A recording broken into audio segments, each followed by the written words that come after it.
여러분 안녕하십니까. 사람을 여행하는 캡틴 따갑니다.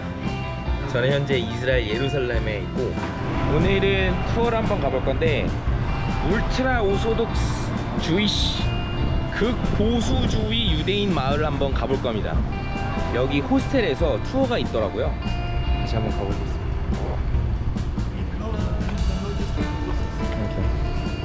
Okay, my friend, how are you? My name is Moti Barlev. I was born as an ultra-Orthodox at the extreme neighborhood. Oh, thank you, I like it.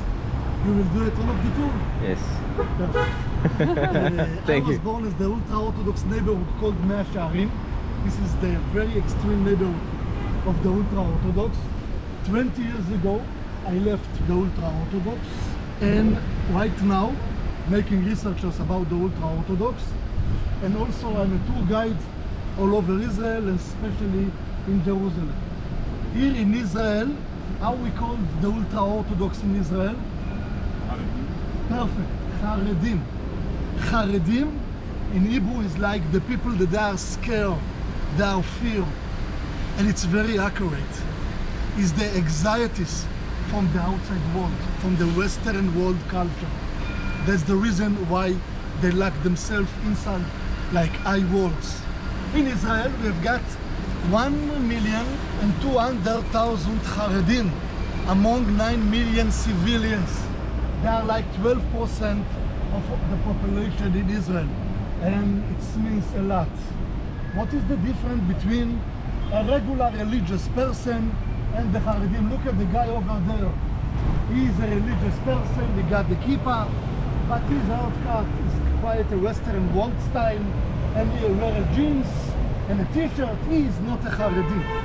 But the other guy in the left side with the suit, or the guy that is about to crossing over the road, he is a Haredi. So what is the difference between a regular religious person and a Haredi? First of all, the Haredim are not Zionists. You know what is Zionism? Yes. Zionism is like the belief that the Israel people dissolve the states. The Haredim are not Zionists. I will later explain about it. It's not forbidden in the Bible or the Jewish law to wear a jeans, but I will not wear a jeans because my ancestors, they didn't wear a jeans, or they tried to imitate these ancestors. And there is another issue. The dresses are actually a tool to make a differentiation between them and the outside world. When I am actually walking with the long suits, there is a meaning. I am not a part of the Western world. I want another lifestyle. I have another wishes. The Western world, it's in one direction. I actually want another direction at all. And we have got tiny differences.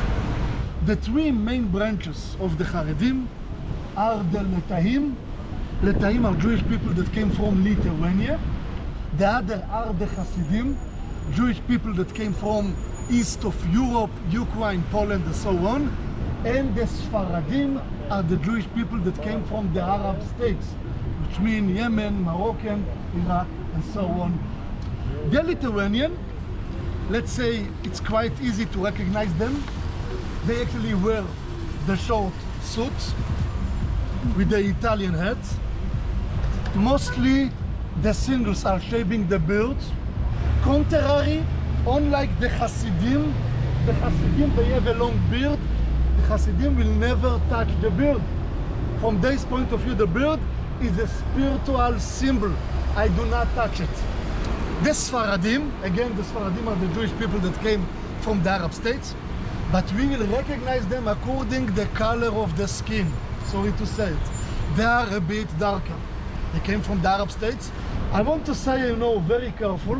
In the Haredim, there is a kind of discrimination against the Sfaradim. They will not accept them to the colleges. They will not get married with them. There is a kind of segregation between the groups. They consider them as religious and Jewish people, but they will not get involved in them. The most important group from my point of view are the Hasidim. We will recognize the Hasidim according to the long suits. And Hasidic boy will get the velvet hat, the boy in the left side.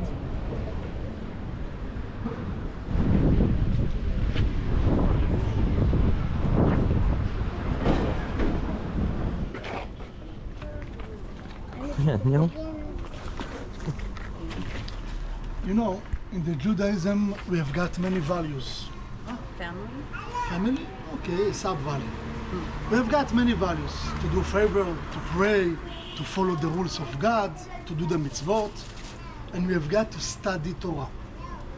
That to study Torah is the most important thing. To study the laws of God. To study the laws of God is not for knowledge, to know how to behave. No, it's a value to study the laws of God. And it's not like to study laws or like this, there is no hand. You're supposed to study the laws of God till your last breath. Who studied the Torah, the laws of God? Which gender? Just the male, not the female. So they construct a society around this value. The boys will go to the Talmud Torah, it's the elementary school. I want to emphasize, there is no secular study at all. There are no secular study. Maybe very basic mathematics, but there are no history, science, and so on. They study just Torah. When they will become 13 years old, they will go to the yeshiva in front of us. We can see the yeshiva. The yeshiva at the beginning of the day is 8:30 a.m.